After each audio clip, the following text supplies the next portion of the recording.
You are at the crossroad of your career and one decision can change everything and you have only 30 seconds. Then what would you do?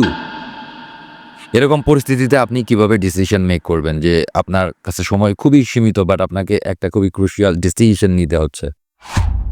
So let me tell you a story before I dive into the main topic. One of my known friends, he got an opportunity in different company in a leadership role, but he was really uncertain whether he would be able to handle that responsibility.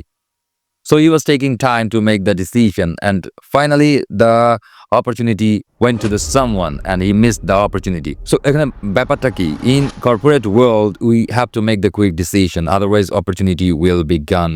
And today in this video I'm going to share with you a simple 4 steps framework by which you can make quick decision. Basically this framework has been derived from 2 famous books. Number 1, Decisive by Chip and Dan Heath.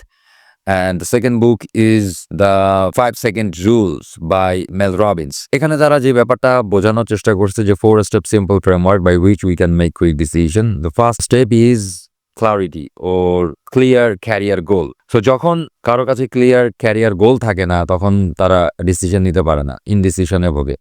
কোনো একটা opportunity আসলে সেই অপরচুনিটিটাকে yes or no কোনটা বলবে এই ব্যাপারটার clarity তাদের কাছে থাকে না। তখন তাদের সামনে যে প্রবলেমটা চলে আসে সেটা হচ্ছে যে তারা কোয়েশ্চেন করতে থাকে নিজেরাই নিজেদেরকে, আমি কি পারবো, আমি কি ওইখানে যে সাস্টেইন করতে পারবো, প্রবলেম কি হবে না হবে, এই সমস্ত ব্যাপার নিয়ে চিন্তা করতে থাকে।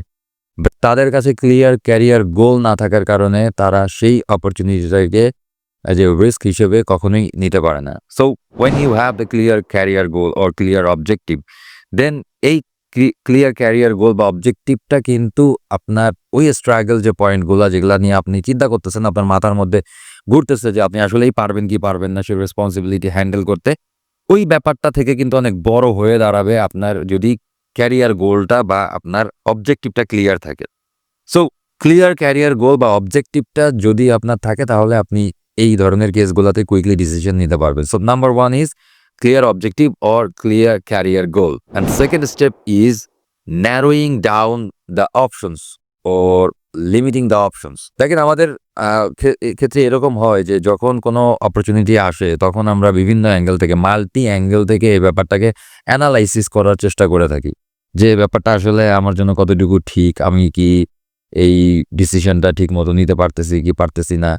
এই যে ব্যাপার স্যাপারগুলো অ্যানালাইজ করার জন্য আমরা বিভিন্ন অ্যাঙ্গেল থেকে কোশ্চেন এনে দাঁড় করাই এবং সেটাকে ভ্যালিডেট করার চেষ্টা করি যে হ্যাঁ না এই ডিসিশনটা আসলে নেওয়া ঠিক হবে কি না। এখানেই হচ্ছে বড় সমস্যা, যখন আমরা মাল্টি অ্যাঙ্গেল থেকে ব্যাপারটাকে অ্যানালাইসিস করার চেষ্টা করি তখনই আমরা প্যারালাইসিসে পড়ে যাই এবং কুইক ডিসিশন নিতে পারি না। So this is called the analysis of the paralysis. So এই অ্যানালাইসিস অফ দ্য প্যারালাইসিস থেকে বের হয়ে আসতে হবে। তাহলে কি করতে হবে, সেটা আমাদেরকে আমাদের অপশনসগুলো লিমিট করে দিতে হবে। ইয়েস অর নো, দুইটার মধ্যেই আমাদেরকে ইয়েস অর নো এভাবে ডিসিশনটা মেক করতে হবে যে হ্যাঁ আমি এই অপরচুনিটিটা গ্র্যাব করব অর করব না, ইয়েস অর নো। এভাবে হচ্ছে যে খুবই সীমিত পরিসরের মধ্যে আমাদেরকে ডিসিশন মেক করার যে ভ্যালিডেশন সেটা সেট করতে হবে। আদারওয়াইজ আপনি যদি এরকম 8টা 9টা 10টা পয়েন্ট দিয়ে এই ডিসিশনটাকে ভ্যালিডেট করার চেষ্টা করেন আপনি কখনোই কুইক ডিসিশন মেক করতে পারবেন না এবং আপনার এই ডিসিশন মেক করতে করতে অপরচুনিটি আরেকজনের কাছে চলে যাবে।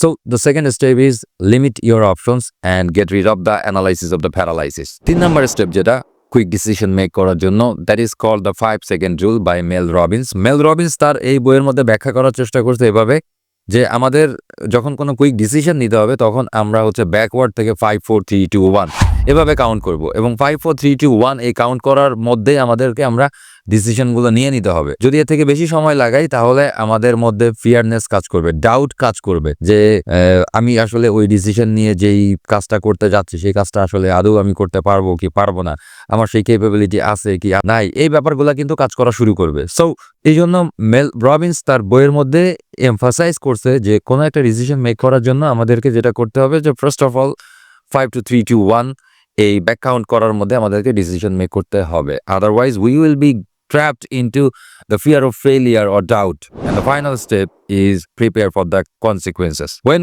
we take any decision, then before making the decision, we have to think about the consequences.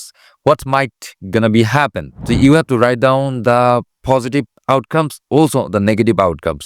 ধরেন আপনি একটা নতুন একটা পজিশন, একটা লিডারশিপ রোলে আপনি জয়েন করতে যাচ্ছেন। সো পজিটিভ আউটকামটা কি হইতে পারে? যে এখানে আপনার রেসপন্সিবিলিটি অনেক বেশি হবে।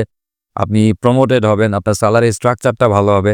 আর যদি নেগেটিভ আউটকাম বা নেগেটিভ কনসিকুয়েন্সেস আমরা চিন্তা করি তাহলে এরকম হইতে পারে যে হ্যাঁ, আপনি ওইখানে যে স্ট্রাগল ফেস করতেছেন।